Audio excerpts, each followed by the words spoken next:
I'm originally from Los Angeles, the land of tall, skinny blondes and fat-free everything. That's how I used to talk. But when I tell people that here, the first question they always ask me is, they're like, oh, are you ever planning on moving back? And I have to explain to them, no, I've gained 60 pounds, I'm no longer allowed. But being from LA, it kind of fucks with your psyche, you know? The other day I was supposed to meet my friend for drinks, and she texts me, and she's like, I have a stomach bug, I can't make it because I'm shitting and puking. And I'm just like, oh man, just imagine how thin you're going to be at the end of that. I text that to her, but that's real. And for 2 minutes I considered driving over to her house, because I was just like, oh man, that's easier than going to the gym. But I recently took a trip to Amsterdam. Has anyone been? Yeah! Alright. I went with my brother, which was really cool. We went for the 2 reasons that everybody goes, the Vincent van Gogh Museum and the Heineken Experience. That's just what we told my mom. We went for the weed and the hookers, guys. We do it right. And it's a beautiful city, it really is. There's these canals everywhere, and there's just this aroma of marijuana everywhere. And for a Jew like me, a contact high is better than a coupon. But if there's anywhere to be a stoner in the world, it's Amsterdam. And believe me, I tried, I really did, but I'm just not cut out to be a stoner. I was put on God's green earth for another purpose. To be an alcoholic. Yeah, this vessel was not designed this way by accident, guys. This is beer. But I don't know if you can tell by the haircut or not, but I am gay.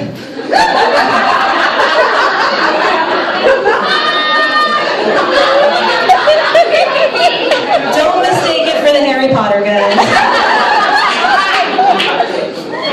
When I came out a little later in life. I came out after college, and I feel like by the time I came out, everyone in my life kind of already knew. You know, from a very young age, I was very strangely drawn to softball.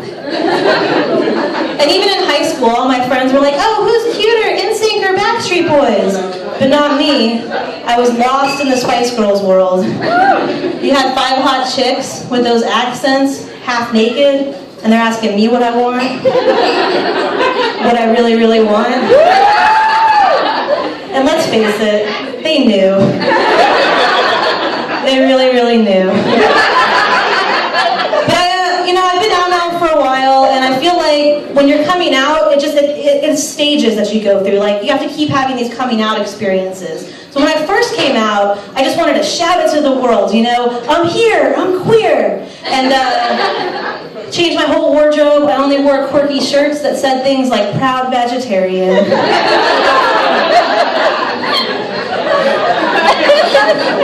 Is it gay in here, or is it just me? And my personal favorite, my other penis is a fist.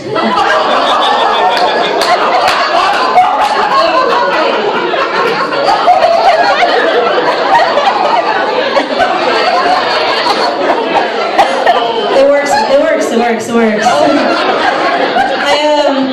After your 10th or so coming out, it kind of loses its freshness, It's I felt like I was being forced to watch the worst episode of How I Met Your Mother, over and over again. Oh, I'm sorry, any episode of How I Met Your Mother. Spoiler alert, your dad's rambling stories go nowhere.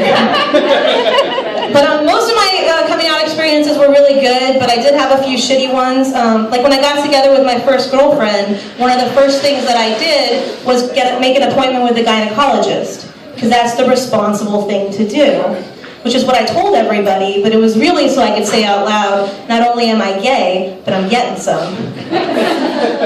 So, I'm sitting there with a nurse filling out the questionnaire, and we finally get to that question. Are you sexually active? Why, yes, ma'am. Next question. What kind of birth control are you using? It's called Lesbiana.